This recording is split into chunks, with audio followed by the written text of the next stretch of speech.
Hi, welcome back. I've been in China for a little over 4 years now, and obviously, I wouldn't be living here for the rest of my life. I mean, should I finally leave China one day? These are my top 5 reasons why I would consider coming back to China.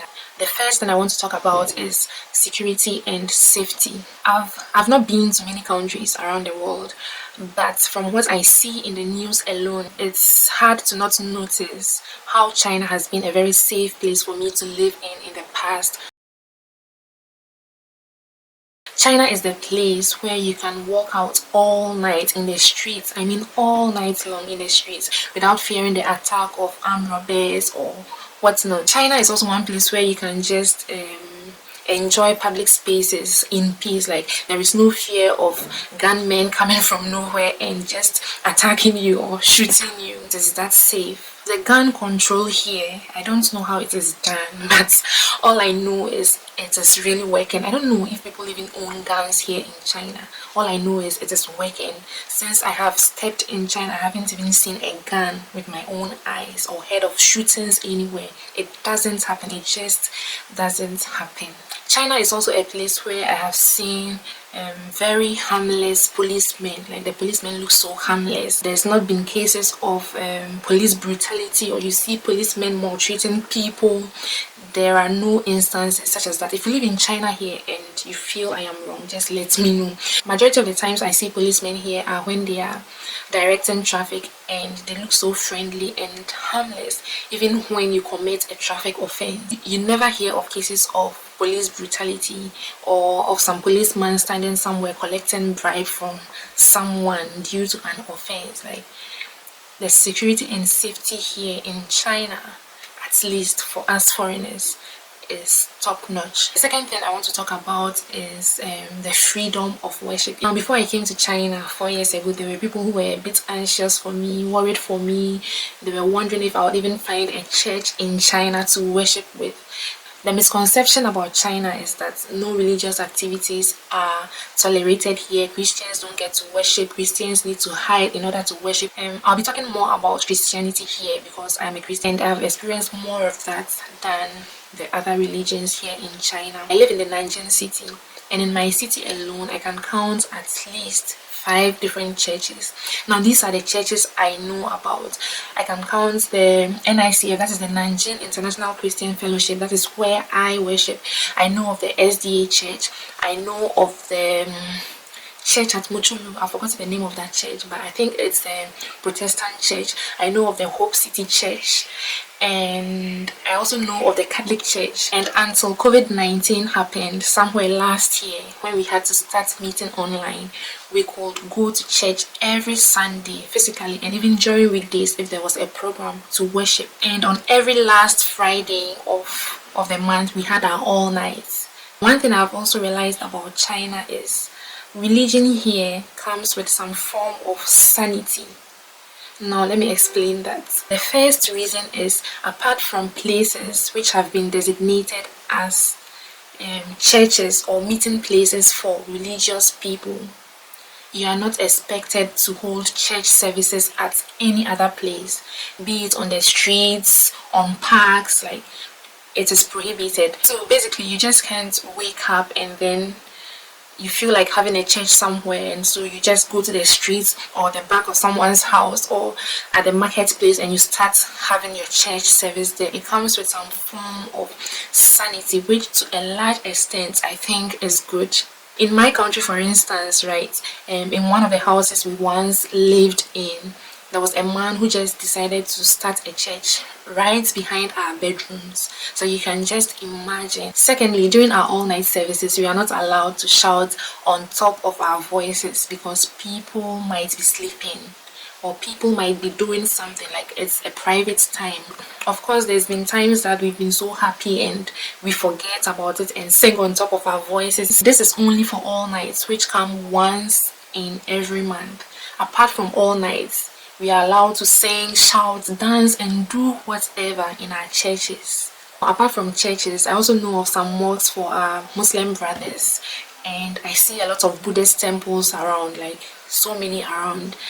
So in succinct, all I'm saying is there is freedom of worship here in China. They come with a few restrictions, but we can't ask for more. This is a country that is not religious, and for being generous enough to us by the grace of God to allow us meet and to worship, I think it is just enough and it's plausible.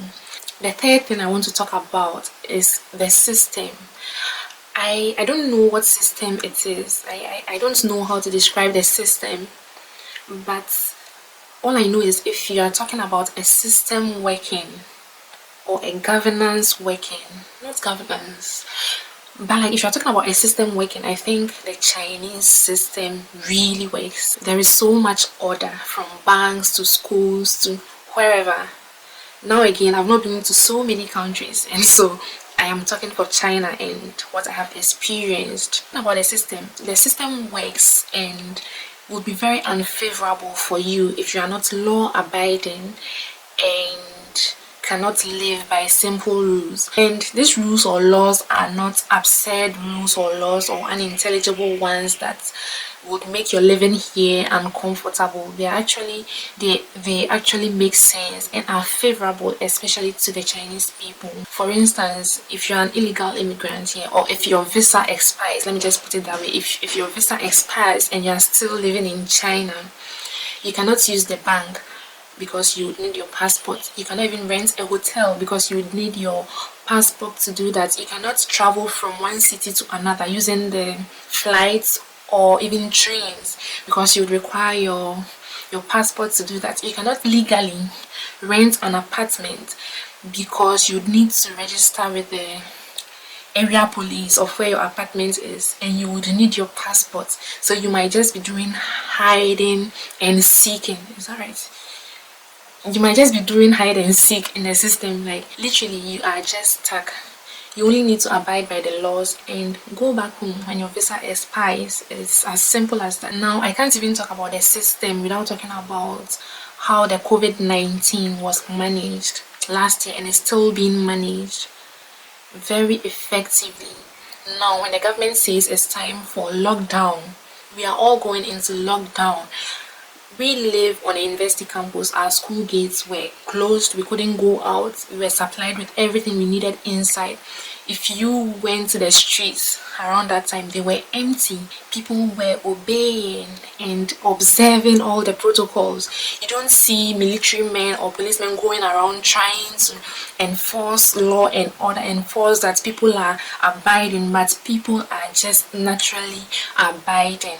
And when they said we should all start wearing nose masks in public, everyone started wearing nose masks. There was no time for people to even debate about if wearing nose masks were safe or not. There was no time for that. No one even does that. You just wear it when you are going to a public space because the government says wear nose masks. Like this brings me to my fourth point: respect for authority. Chinese people respect their authority, be it the government, their teachers, their bosses. Chinese people respect authority, and that is one thing I love about them. You can argue about that and give reasons or whatever, but even me, right, my Bible, I'm a Christian, my Bible tells me to respect authority. As I said earlier, you don't see them literally going around trying to enforce things, or there is just that order and respect in the system. You can't find someone on a radio station or on social media or in public just insulting the president, insulting their teachers, insulting their bosses. No, it's not right. I believe in constructive criticism, but I don't believe in disrespect for authority. When a leader goes wrong, or your boss or anyone goes wrong, you can criticize them constructively and respectfully. Like I see so much disrespect in other countries, like everywhere.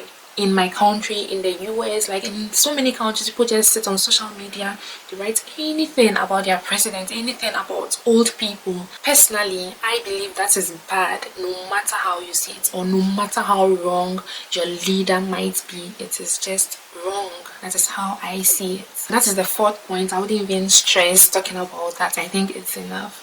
Now to my last and final point: cost of living in China is very low, but the standard is good.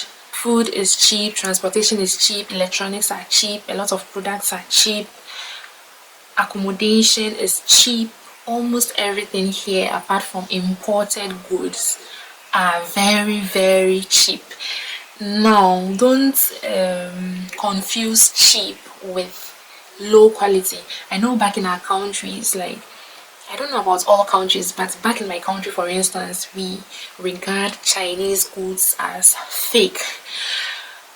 I really don't understand how.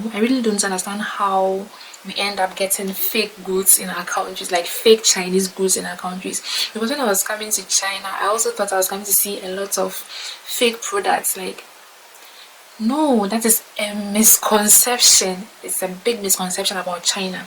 Here in China, there are very quality products, very quality brands that most of them, the other world, I mean the rest of the world, doesn't even know about. When it comes to phones, there are different brands of phones, very good quality phones, electronics, other electronics, everything. Like, there is quality.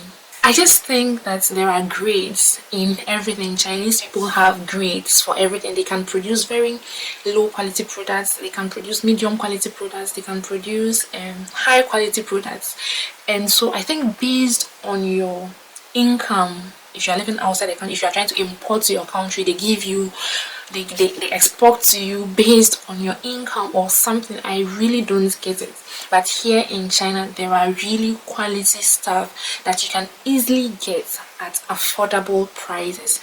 Like, you can have a very comfortable life here in China with not so much money as you would need in other countries. There are a lot of people here from the US, from Canada, from Europe, from Africa, from different parts of the world, living very good lives and very quality lives here, and are not using fake products.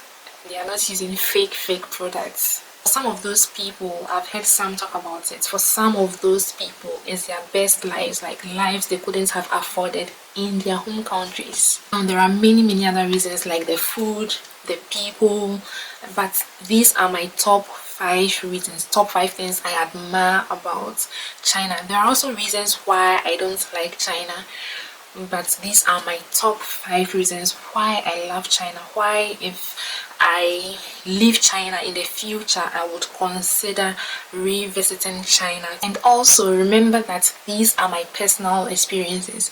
If you live in China, you can leave your thoughts in the comment section. Let me know about some of the things you love about China. Let me know if I'm lying. Okay, thank you so much for making time for me and for watching to this point. My name is AC and you're welcome to my channel. On this channel, I teach Chinese language, I motivate my audience based on the word of God, and I vlog on life in China as a foreigner. Feel free to join the family by subscribing, liking and sharing my videos. Bye.